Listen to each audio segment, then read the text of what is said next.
여러분 반갑습니다. 오늘 같이 보실 하나님의 말씀은 마태복음 6장 19절에서 24절입니다. 너희를 위하여 보물을 땅에 쌓아두지 말라. 거기는 좀과 동록이 해하며 도둑이 구멍을 뚫고 도둑질하느니라. 오직 너희를 위하여 보물을 하늘에 쌓아두라.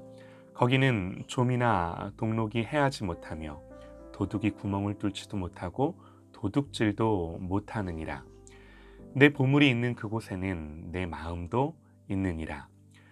눈은 몸의 등불이니 그러므로 내 눈이 성하면 온 몸이 밝을 것이요 눈이 나쁘면 온 몸이 어두울 것이니 그러므로 내게 있는 빛이 어두우면 그 어둠이 얼마나 더하겠느냐. 한 사람이 두 주인을 섬기지 못할 것이니 혹 이를 미워하고 저를 사랑하거나 혹 이를 중히 여기고 저를 경히 여김이라. 너희가 하나님과 재물을 겸하여 섬기지 못하느니라. 아멘.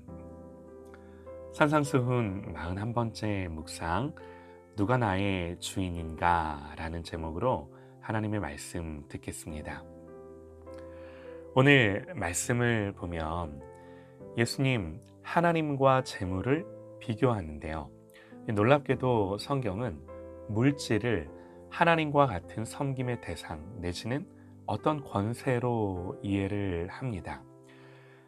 여러분, 세상 그 어떤 것을 하나님과 견주어 생각할 수가 있겠습니까?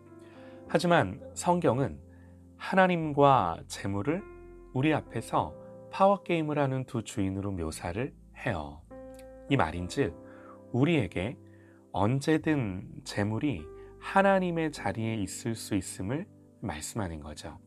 그러니까 우리에게 있어서 재물은 하나님과 견줄 수도 있는 대상이 될 수 있음을, 우리가 언제든 재물을 하나님처럼 섬길 수 있음을 경고하는 거예요. 자, 예수님 지금 어떤 맥락에서 이런 말씀을 하시는 건가요? 예수님은 바리새인과 서기관들보다 더 나은 의에 대해 말씀을 하시면서 지금 이 말씀을 이어가시는 거예요. 지금까지 구제와 기도와 금식에 대해서 말씀을 하셨습니다. 모두 어떤 공통적인 이슈가 있었냐면 결국 누구 앞에서 그 일들을 할 것인가 하는 거였어요. 구제하고 기도하고 금식할 때 사람 앞에서 자기 만족 내지는 자기 열심과 자기 성취로 그 일들을 할 것인가, 아니면 오직 하나님 앞에서만 그 일을 할 것인가. 주님은 은밀한 중에 보시는 하나님, 은밀한 중에 갚으시는 하나님 앞에서만 그 일들을 하라고 말씀을 하신 거죠. 같은 맥락인데요. 하나님 백성이 어떻게 살 것인가를 두고 구제와 기도와 금식, 이런 경건의 행위들이 사람 따라갔다면, 사람의 칭찬과 인정을 따라갔다면, 이번에는 우리의 삶 전체를 두고 우리의 삶을 어디에 세울 것인가? 물질 앞에 세울 것인가? 아니면 하나님 앞에 세울 것인가를 말씀하시는 거예요. 물질이 주인 될 것인가? 아니면 하나님 주인 될 것인가예요. 신명기 8장에서 하나님 이스라엘 백성들에게 말씀하십니다. 내 하나님 여호와께서 이 40년 동안에 내게 광야 길을 걷게 하신 것을 기억하라.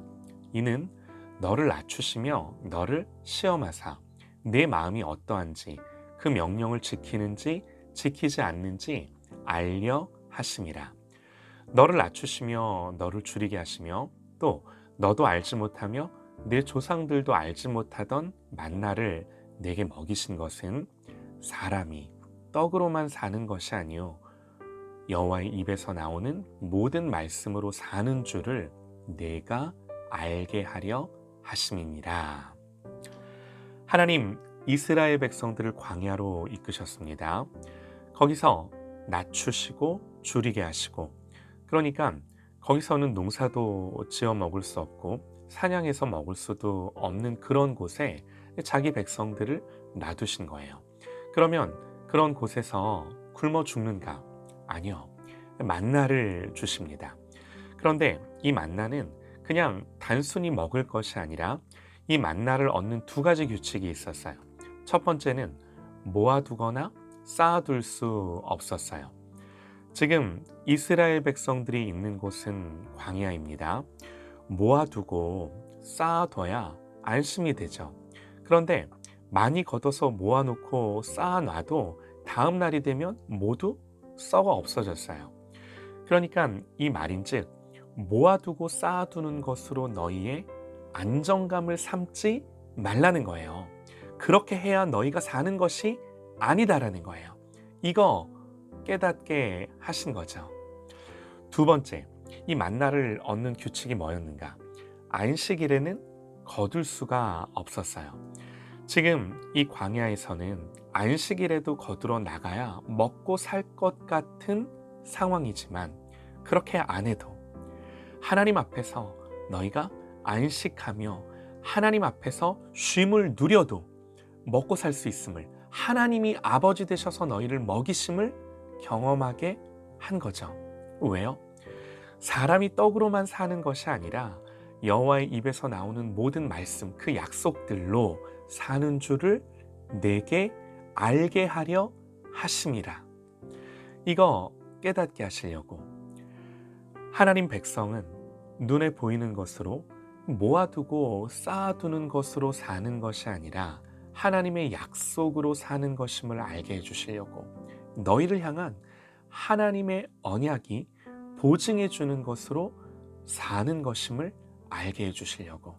여러분, 이게요 40년을 광야를 지나게 하시면서 하나님 이스라엘 백성들에게 한결같이 말씀하신 주제예요.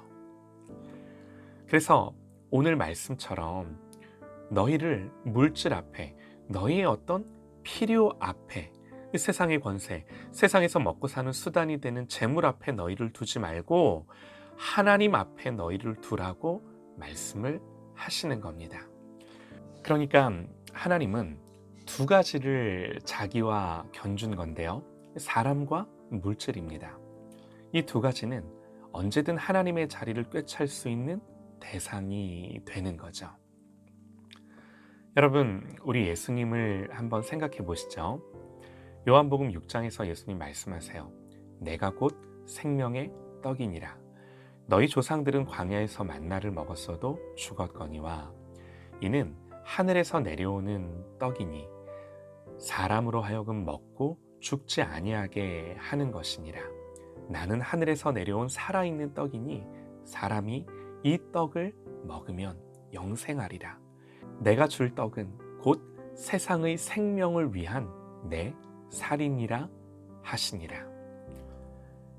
예수님은 길에 대해, 진리에 대해, 생명에 대해 가르치시고 후학들을 기르시고 제자들을 양성하신 그 정도일 수 없어요. 당신이 생명의 떡 그 자체세요. 당신이 기리시고 진리시고 생명 그 자체세요. 그러므로 다른 그 어떤 것이 아니라 오직 생명 되신 예수가 우리를 살게 하는 거예요. 사랑하는 여러분, 이 말에 대해 동의하고 머리로는 끄덕이지만 아니요. 우리는 예수님 말고 살아가면서 추구하고 그게 아니면 죽을 것 같은 게 얼마나 많나요? 마음을 빼앗기는 일들이 얼마나 많은지 모릅니다. 내 보물이 있는 곳에 내 마음도 있다 말씀하세요. 여러분, 우리에게 마음 가는 보물이 예수님 하나뿐이겠습니까? 그렇지가 않은 거예요. 이 싸움이 우리에게 날마다 치열하게 있습니다. 그러나 예수님, 하나님 백성이 어떻게 살아야 하는지를 말씀하십니다. 한 사람이 절대로 두 주인을 섬기지 못합니다.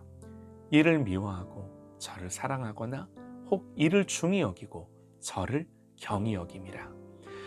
너희가 하나님과 재물을 겸하여 섬기지 못하느니라. 사랑하는 여러분, 참 생명 되시고 하늘에 썩지 않는 진짜 재물 되신, 진짜 우리의 재물 되신 예수님만 사랑하고 중히 여기는 저와 여러분 되시기를 간절히 소망합니다.